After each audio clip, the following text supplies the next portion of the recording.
Ladies and gentlemen, I do hope that you made a good use of this time exploring all those features, all those extracting all those nuggets on the platform. So everything experiential that way.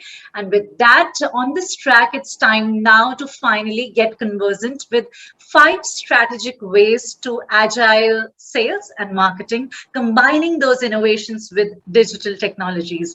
Well, we do have an expert on board with us. So allow me to warmly welcome the Vice President and Head Marketing and Sales from Kia India, Mr. Hardeep Brar. Happy to be hosting you, and here's handing it over to you.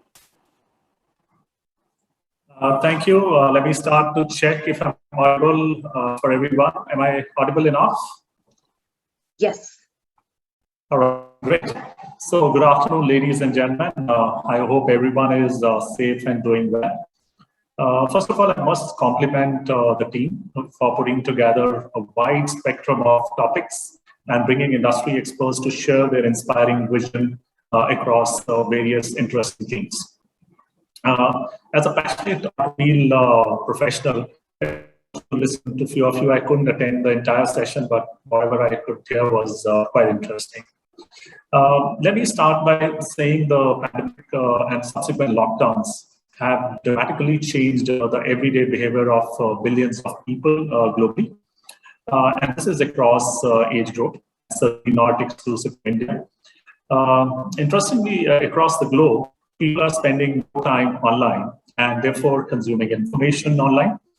And this has had a huge impact on digital channels. And COVID-19 has pushed companies to adopt digital technologies and transform themselves into a more connected brand. I'm sure we'll all have been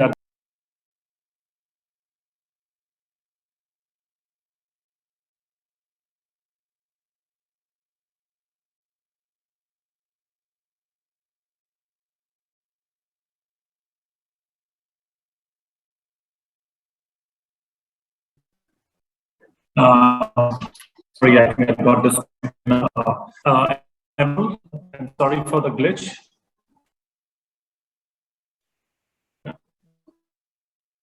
All right. Okay. Sorry. So I would now like to share the five strategic ways which, according to me, are a must for agile sales and marketing, and how we can combine innovations and digital technologies to business objectives. So these are the five strategic ways for agile sales and marketing, and they are on your screen. So first, we'll talk about operative humor and artificial intelligence, which has made a lot of inroads, and automotive industry is also witnessing that. The second one is the age of continuous connection with the customer. I think I'll switch on. Sorry, I think I'm gone out of screen again. So I hope I'm audible. Again, I'll. Recording in progress. Recording in progress. Recording in progress. Recording in progress.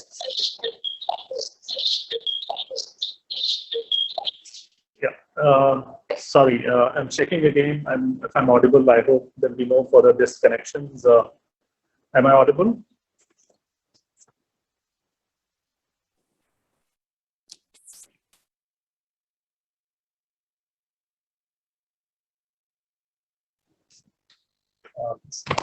Sorry, am I audible now?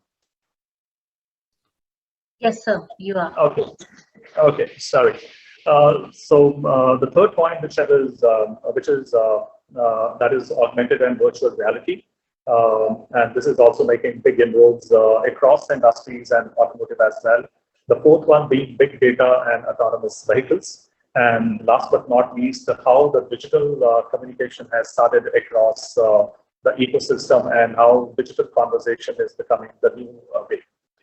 So first, let me talk about the collaborative human and artificial intelligence. Now, what is the main problem? Let's try to understand. Many companies, there are efforts to scale up artificial intelligence. It is falling short. That's because only 8% of firms are engaging in core practices that support widespread adoption. Now, what are the solutions for this? The first one is the cutting-edge technology and talent, which are not enough. Companies must break down the organizational and cultural barriers that stay and stand in artificial intelligence way. And this is where I'm bringing in the human intelligence, because artificial intelligence alone cannot work if the human intelligence is not working along with it. And some of the leadership imperatives we must look at is that leadership must convey the urgency of AI initiatives and their benefits for all, and spend at least as much on adoption of technology and organize AI work on basis of companies' artificial intelligence maturity, business complexities, and innovation pace. And invest, and very importantly, invest in AI education, because still many people don't know about AI. Hence, the investment in that is very, very critical. And AI has the biggest impact when it's developed by cross-functional teams with a mix of skills and perspectives. Having business and operational people work side by side with analytics expert is the way that initiatives are addressed. It addresses the broad organizational priorities and not just isolated business issues. Also, diverse teams can also think through the operational changes. New applications may be required. They are like the introduction of an algorithm that predicts maintenance needs and should be accompanied by an overhaul of maintenance workflows. And when the development teams involve end users in the design of applications, the chances of adoption increases. So, what I'm trying to do is it should be an AI-oriented organization structure, and hence, the collaboration of human and artificial intelligence is a must to make the organization AI ready. The second point is about the age of continuous connection with the customers. So basically, thanks to the new technologies that enable frequent, low friction, customized digital interactions, companies today are building much deeper ties with customers than ever before. Instead of waiting for customers to come to them, firms are addressing customers' needs the moment they arise, and sometimes even earlier than that. In a way, it is a win-win through what we call connected strategies, because customers get a dramatically improved experience and companies boost operational efficiencies at a much lower cost. Now, I'm taking an example of Disney World. In Disney World, they give you a magic band, which is issued to all the guests nowadays. So it is a small wristband which incorporates radio frequency identification technology, or we call it RFID, which allows visitors to enter the park and get priority access to the rides, and even pay for the food and pay for the merchandise, and even to the extent that they can unlock their hotel rooms. But the bands also help Disney locate the guests anywhere in the park. So, for example, if your kid is lost, they will know where exactly your kid is, and you don't have to panic, which happens most of the time in a situation like this. And they also create customized experiences for them. So, for example, if you're wearing a band, a person who's from Disney can identify, hey, Hardeep, how are you doing? So, you feel that personalized touch when, the customer hears his name from Disney. And Disney can encourage people to visit attractions with idle capacity. So they tell you, okay, this area is relatively vacant. Why don't you go and go over to the next location? So that also to kind of manage the crowd. And cameras on various rides can automatically take the photographs of the guests, which Disney can use to create personalized memory book for them. So you can understand how Disney has taken it to the next level, and customers are really loving it, and that's why Disney is a brand to reckon with. Also, there are some other examples. For example, from McGraw-Hill Education, they now offer customized learning experiences. As students use the company's electronics text to read and do assignments, digital technologies track their professional and feed data to their teachers and to the company. If someone is struggling with an assignment, a teacher will find out the right way. And McGraw-Hill will direct the student to a chapter or video offering the helpful explanations. Even Nike has gotten into the game. It can now connect with the customers daily through a wellness system, which includes chips embedded in shoes. While I'm also using the app from Adidas, and they know how I'm running on a weekly basis, what are the kind of kilometers I have done. But Nike has gone a bit ahead, wherein the chips are also embedded in the shoes. They will analyze your workout. In fact, they can analyze if your running technique is right or not. So, in this age of continuous connections, all these features which are bring forward by these organizations really, connect with the customer and helps the customer, and the loyalty levels really go up. So it's easy to see how Disney, McGraw Hill, and Nike have used approaches like these to stay ahead of the competition. And many other companies are taking steps to develop their own connected strategies by investing substantially in data gathering and analytics. That's great. A lot of them are now awash in so much data that they are overwhelmed and struggling to cope. So, that's the flip side of having too much of data, that, analysis becomes a little tough. The third one I'm coming to is augmented and virtual reality. And the problem here is, while the physical world is three-dimensional, most data, if, for example, when we look at the maps, they're all two-dimensional. These are the two-dimensional screens and pages. So basically, there is a gap between the real world and the digital world. So, for example, if you look at your maps, the arrow is going downwards and you're going in that direction. So you don't know really, whether you're going in the right direction. So what happens in free maps is, you have this head-up display where the map comes in a three-dimensional, and it will tell you that go in this direction and not up or down. So that really helps in the augmented and virtual reality. And augmented reality solves this problem by superimposing, as I mentioned, digital images and data on real objects. And by putting information directly into the context in which we'll apply it, augmented reality speeds our ability to absorb and act on it.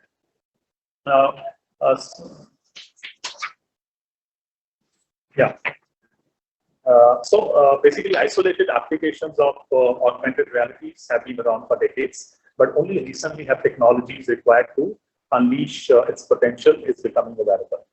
At the core of augmented reality, it transforms volumes of data and analytics into images or animations that are overlaid on a real world. So today, most of the augmented reality applications are delivered through mobile devices, but increasingly the delivery will be shifted to hand-free wearables. I talked about the watches earlier in case of Disney example. So I think slowly from mobiles, it will start moving to your gadgets on your wrist. For example, Apple has a iWatch, and similarly other gadgets also have it. So I think from mobiles, it is going to shift there. So though many people are familiar with simple AR entertainment applications, such as you would have heard about Snapchat filters and the game Pokemon Go, AR is being applied in far more consequential ways in both consumer and business-to-business settings. So as I mentioned, AR heads-up display that put navigation, collision warning, and other information directly to the drivers when they're driving a car. And they are in line of sight, are now available in dozens of car models. So while in India also, they are slowly coming in, but globally, they are available in many models. And the wearable also in the factory, for the factory workers. So these wearable AR devices that superimpose production assembly or service instructions, and it is being also piloted in thousands of companies. And AR is supplementing or replacing traditional manuals and training methods at a faster pace. So at Kia, we also, instead of giving a owner's manual, now you can just take your mobile phone to any area of, if you have a Kia Link, if you open or showcase your mobile phone, open the camera and showcase and put it towards any of the features or functions, it will automatically tell you, what this feature is all about and what needs to be done. If you put it on a wheel, it will tell you how to open a wheel and how to tighten the nuts, etc. So, augmented reality is really, going a big way. In terms of big data and autonomous vehicles, as I mentioned, all these cars are nowadays connected. So I think most of the manufacturers are looking at how this data is to be used. Yes, there is a problem with having too much of data, but we get to know that what are the driving patterns of consumers. Is a consumer, driving too fast? Is he braking too much? So what are the chances of brakes getting damaged, and then you can go for a predictive maintenance, wherein you can tell the consumer that your brakes are about to fade away. So please go to the workshop and get brake pads checked or get them replaced. So big data is getting, and also some of the companies are getting to know about what are the taste of an individual, what kind of songs they are wanting to listen to. So machine learning and big data put together throws up a lot of data, and with which you can help and satisfy your customer with those kind of ads. And in terms of autonomous vehicles, there are a lot of features which are coming in. Basically, self-driving cars will be computed on wheels because you have advanced driver assistance systems with sensing cameras, wireless communication, advanced navigation, long-range radar, and over-the-air updates. So now, for example, on iPhone, you see overnight there are updates which happen. Similarly in cars as well. Over-the-air updates are also happening in cars as well. And of course, as I mentioned about infotainment system as well. So autonomous vehicles will hit the fast lane, and I think in 2030 we'll have a broadly deployed fleets of autonomous electric vehicles operating in cities throughout the world. Of course, India is a little bit of a distant dream because of the traffic conditions that we have here. So it is slightly tricky, but I think most of countries will have autonomous vehicles running. Even in India, we are already seeing autonomous level 2 vehicles which are coming in here. It may not be fully autonomous. I think autonomous as level 1 to level 5. We are already at autonomous level 2.